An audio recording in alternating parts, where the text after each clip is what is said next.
서양이 동양에게 삶을 묻다. 웨인 다이어의 노자 읽기. 생각을 바꾸라, 삶을 바꾸라. 16. 완전히 비워라. 마음을 고요하게 하라. 세상 일의 혼잡함 속에서 끝이 어떻게 다시 시작이 되는지 보라. 만물이 무성하게 뻗어나가는 것은 결국 근원으로 돌아가기 위함이다. 그 현재와 미래로. 뿌리로 돌아감은 고요를 찾음이고 고요를 찾음은 제 명을 사는 것이다. 제 명을 사는 것은 언제나 한결같음이다. 한결같음을 아는 것을 통찰이라 한다. 이 순환을 알지 못하면 영원한 재앙에 이르게 된다. 한결같음을 알면 너그러워지고 너그러워지면 치우침이 없다. 치우침이 없는 것이야말로 최고의 고귀함이고 신성함이다. 신성해짐으로써 도와 하나가 될 것이다. 도와 하나가 되는 것은 영원합니다. 이것은 영원히 지속되어 육신이 다하는 날까지 위태롭지 않다. 한결같은 삶. 도덕경의 16장은 만물의 한결같은 순환을 알아차리는 것이 얼마나 가치 있는지에 대해 이야기한다. 변화를 파괴적이고 불필요한 사건이라고 생각하지 마라. 삶의 수많은 변화들은 도 중심의 생활 속에서 긍정적인 요소로 받아들여진다. 유일하게 변하지 않는 것은 변화뿐이라는 사실을 알면 변화는 자신의 고유한 목적과 의미를 향해 삶이 나아가고 있다는 반가운 징후로 인식하게 된다. 변화를 받아들임으로써 자신의 근원을 경험하게 되고 치우침 없이 균형 잡힌 관점을 통해 고요함으로 돌아가게 된다. 에고 중심의 생각들을 바꾸고 도와 하나가 되는 환희를 경험하면서 이 과정을 시작하라. 당신의 세계가 어떻게 돌아가는지 예리하게 관찰하라. 모든 살아있는 만물의 순환과 조화를 이루라. 죽음, 삶, 죽음으로 이어지는 결코 변하지 않는 순환의 고리가 존재한다. 우리도 그 순환의 일부다. 만물은 때가 되면 태어나고 때가 되면 물러간다. 삶은 다양한 형태로 나타난다. 이 자리에 존재하고 어떤 시점이 되면 우리가 죽음이라고 부르는 모습으로 다가온다. 오고 가는 것이 그 순간만의 일로 여겨질 수 있다. 그러나 이것은 사실 근본적인 한결같음이다. 이는 결코 멈추지 않기 때문이다. 이 반복되는 변화의 본성을 끌어안으라. 그러면 번성할 것이다. 때로는 하나의 끝맺음이 슬퍼해야 할 이유처럼 느껴지기도 한다. 이는 인생의 한 단계가 마무리되는 순간이기도 하고 프로젝트의 완료, 어떤 관계의 정리 혹은 죽음 그 자체일 수도 있다. 그러나 노자는 우리에게 만물이 뻗어나간 이후에는 근원으로 돌아간다는 그 현재와 미래로 돌아간다고 말해준다. 삶이라는 순환은 현재와 미래가 있는 당신의 근원으로 돌아갈 수 있는 기회이다. 최후에 도달해야 할 평화와 지혜의 장소는 당신이 시작된 이름을 붙일 수도 없고 공간도 없는 곳으로의 끊임없는 회귀 속에 있다. 노자는 모든 순환이 시작되고 끝나는 그 근원으로 돌아갈 때 내면의 평화를 느낄 수 있다고 말한다. 이것이 바로 당신 개인의 운명이다. 즉, 당신은 태어나고 다시 돌아가는 순간의 너머에 존재하는 한결같은 도를 깨달아 도 그 자체가 되기 위해 이 세상에 존재하는 것이다. 당신은 이미 많은 육체를 거쳤고 매일 새로운 몸속에 존재한다. 또한 당신은 많은 관계들을 겪어왔다. 영원한 존재인 당신은 수많은 시작과 끝의 과도기를 지나면서도 살아남았다. 당신은 이제 물질적인 피조물로서의 자신과 영원히 지속되는 도의 일부로서의 자신을 이해해야 한다. 모든 존재의 생명을 불어넣는 도는 완전히 공평하다. 도는 좋고 싫음을 따지지 않는다. 당신이 원하건 원하지 않건 도는 겨울을 불러들인다. 또한 당신의 바람과는 상관없이 사랑하는 사람을 다른 이에게 보내기도 하고 다시 데려오기도 한다. 그리고 모든 생명은 도의 품으로 돌아간다. 거기에는 어떤 예외도 변명도 없다. 흔들림 없는 이 힘을 깨닫지 못하면 하나의 순환주기, 그 중에서도 한 가지 요소에 집착할 것이고 결국은 노자가 말한 영원한 재앙에 이르고 말 것이다. 사랑하던 사람이 당신 곁을 떠나면 마치 세상이 끝나는 것처럼 느껴진다. 매진하던 사업이 실패하거나 학교에서 퇴장당하거나 혹은 고통스러운 질병에 걸리거나 상처를 입었을 때 당신은 깊이 좌절할 것이다. 이러한 감정에 갇히면 이것들 역시 삶의 자연스러운 일부라는 사실을 받아들이지 못하고 당신의 근원으로부터 단절되었다고 느끼게 된다. 당신은 세상 일들의 혼잡함 속에 빠져 끝이 다시 시작되는 한결같음을 기억할 수 없다. 현실 속에서 시작은 종종 고통스러운 끝의 모습으로 위장을 해서 나타나곤 한다. 현재의 실망스러운 일 너머에 존재하는 변하지 않는 것을 알면 이것 역시 지나갈 것이다 라는 믿음을 갖게 된다. 이는 지금까지 그래왔고 앞으로도 그러할 것이다. 당신이 만물을 바라보는 법을 바꾸면 당신이 바라보는 그 만물들이 달라짐을 인지하라.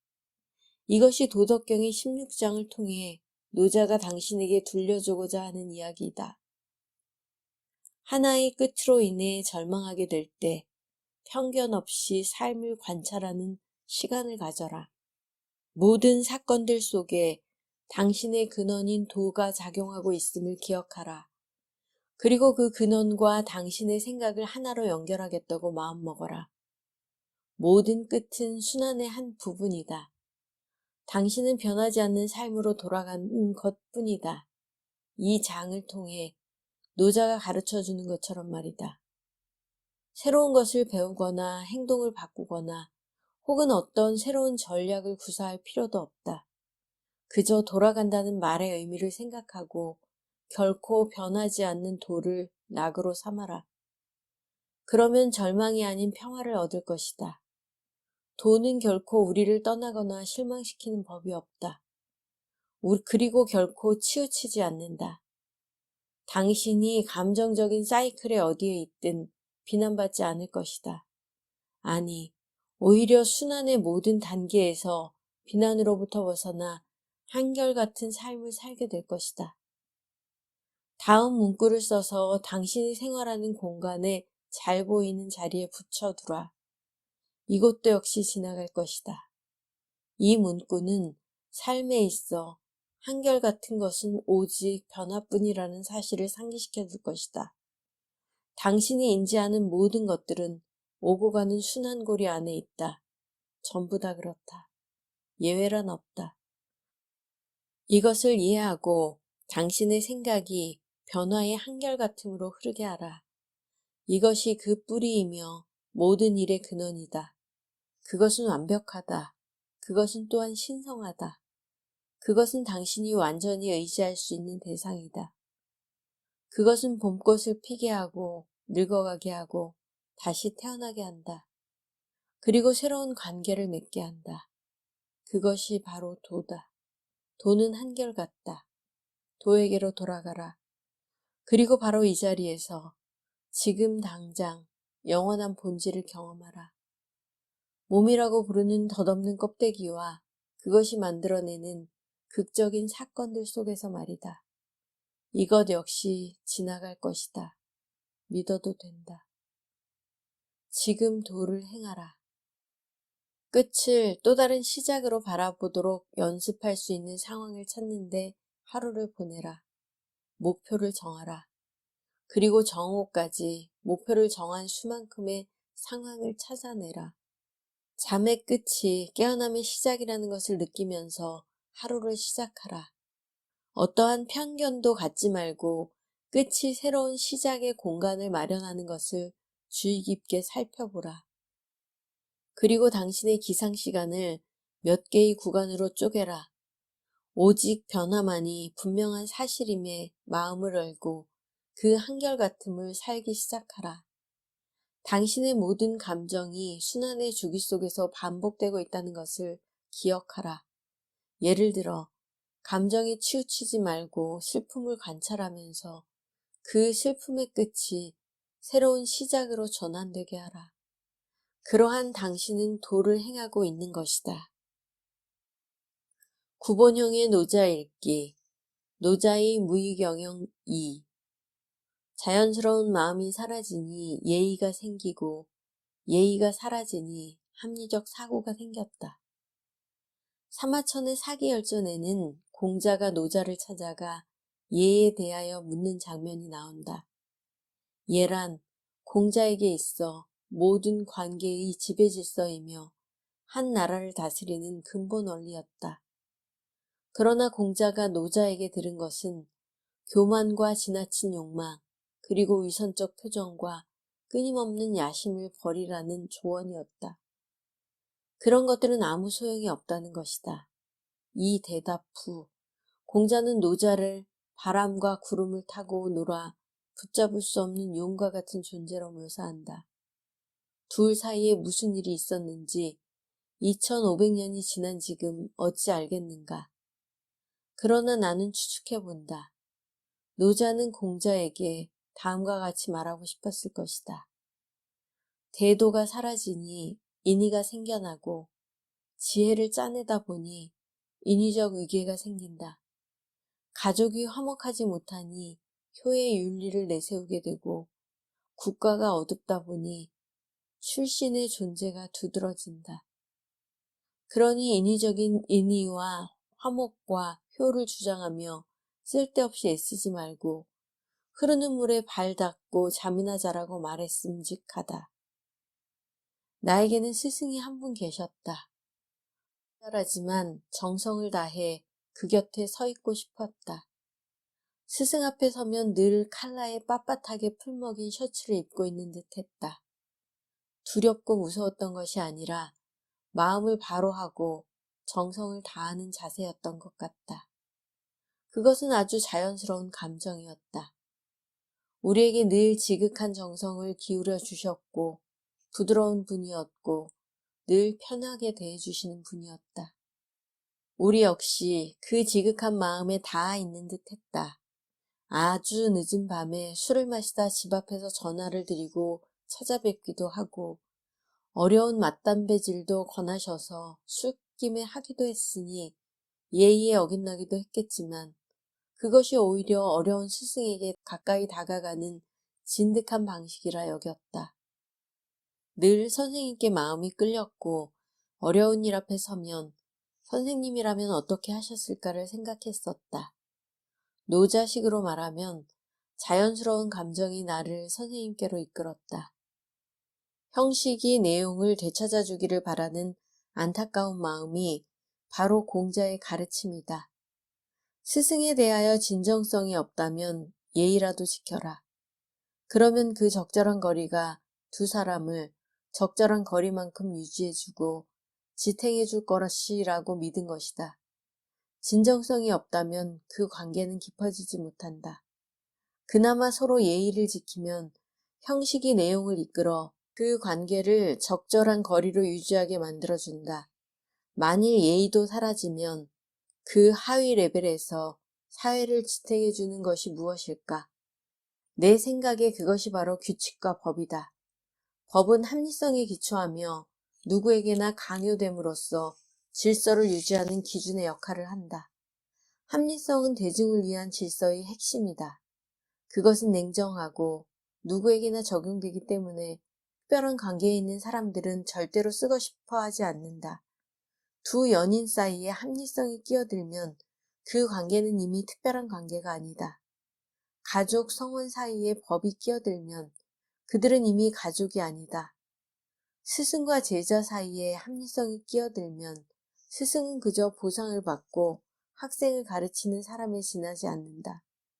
합리성은 대중을 위해서는 필수적이지만 특별한 관계를 위해서는 독약과 같다. 특별한 관계, 그것은 비이성적이며 비합리적이며 서로 끌리는 감정에 의해 유지되고 깊어진다. 머리가 가르치는 대로 하지 마라. 그저 자연히 마음에 심어둔 것을 따르라. 이것이 노자의 가르침이다. 누군가 정성을 다하여 좋은 관계를 만들려고 할 때 그 진정성에 호응하여 지극한 진정성을 다하면 그들은 가까워진다. 서로 다가와 무릎을 맞대고 앉을 수 있는 사이가 된다. 아마 이심전심의 경지일 것이니 무의의 사이라 해도 좋을 것이다. 그 다음의 관계는 아마 예의 관계일 것이다. 상상하건대 그들은 같은 방에 앉아 있되 정장을 하고 서로 머리를 조아리며 덕담을 나누는 사이쯤 되지 않을까 한다. 합리적 관계. 그들은 그저 길에서 마주쳐 약간의 목례를 나누고 서로 적이 아님을 확인하며 안심하고 옷깃을 스쳐 그 곁을 지나가는 관계쯤 될 것이다. 그것도 인연이라면 인연이겠지만 그것이 관계인지 아닌지는 잘 모르겠다. 그 사람이 좋아 마음이 이끌리면 정성을 다하라. 그래야 그 사람을 얻을 수 있다. 만일 정성을 다할 수 없다면 예의를 지켜라. 만나고 싶을 때 만날 수 있을 것이다.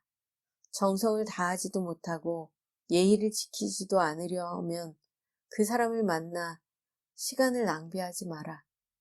그 관계는 결국 아무것도 아닌 대중의 관계일 수밖에 없다. 가족의 관계도, 연인의 관계도, 스승과 제자의 관계도, 우정의 관계도 아닌 그저 스쳐 지나간 길거리의 관계, 관계없는 관계일 뿐이다.